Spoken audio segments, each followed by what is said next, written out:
आगामी लोकसभा चुनाव 2024 को देखते हुए उत्तर प्रदेश की सियासत गर्म हो गई है। हाल ही में पार्टी के सभी पदों से इस्तीफा देने वाले पूर्व कैबिनेट मंत्री और समाजवादी पार्टी के नेता स्वामी प्रसाद मौर्य को लेकर नई अटकलें सामने आ गई हैं।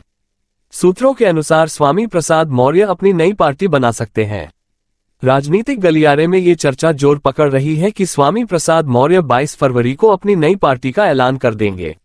अगर ऐसा होता है तो यह अखिलेश यादव के लिए एक बड़ा झटका होगा ठीक चुनाव से पहले, हालांकि उनकी ओर से इस संबंध में कोई आधिकारिक जानकारी नहीं दी गई है।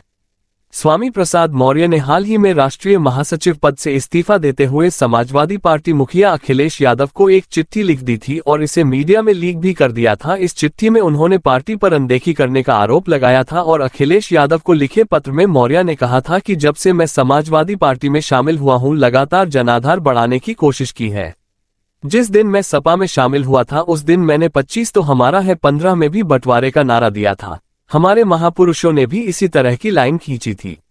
चिट्ठी में स्वामी प्रसाद मौर्य ने कई और बड़े नेताओं के नारे का भी जिक्र किया और आगे लिखा था कि पार्टी की ओर से उनके नारे को निष्प्रभावी बनाने की कोशिश लगातार हो रही है। 2022 के विधानसभा चुनाव में सैकड़ों उम्मीदवारों का पर्चा और सिंबल दाखिल किए जाने के बाद अचानक ये बदलाव के बाद हम पार्टी का जनाधार बढ़ाने में सफल रहे और उसी का परिणाम था कि सपा के विधायकों की संख्या बढ़ गई। एक समय कहां 45 विधायक थे, जबकि 2022 के विधानसभा चुनाव में इसकी संख्या 110 पहुंच गई। मौर्य ने यह भी कहा कि विधायकों की संख्या बढ़ने के बाद भी आपने मुझे विधान परिषद में भेजा और ठीक इसके बाद राष्ट्रीय महासचिव बनाया। इस सम्मान के लिए बहुत बहुत धन्यवाद।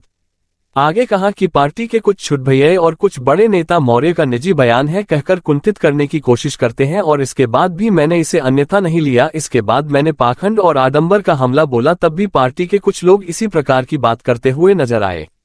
अब आपको बता दें कि कांग्रेस नेता राहुल गांधी की भारत जोड़ो न्याय यात्रा में सपा नेता स्वामी प्रसाद मौर्य और विधायक पल्लवी पटेल शामिल नहीं होंगे और इसे स्वामी प्रसाद मौर्य की नई पार्टी बनाने की बात से ही जोड़कर देखा जा रहा है। दोनों दिग्गजों को तय कार्यक्रम के मुताबिक प्रयागराज में ही न्याय यात्रा में हिस्सा ले लेना था, लेकिन ऐन मौके पर दोनों ने ही अपना प्लान बदल दिया। ऐसे में सियासी गलियारों में राहुल गांधी की न्याय यात्रा के लिए यह एक बड़े सियासी झटके के तौर पर भी माना जा रहा है।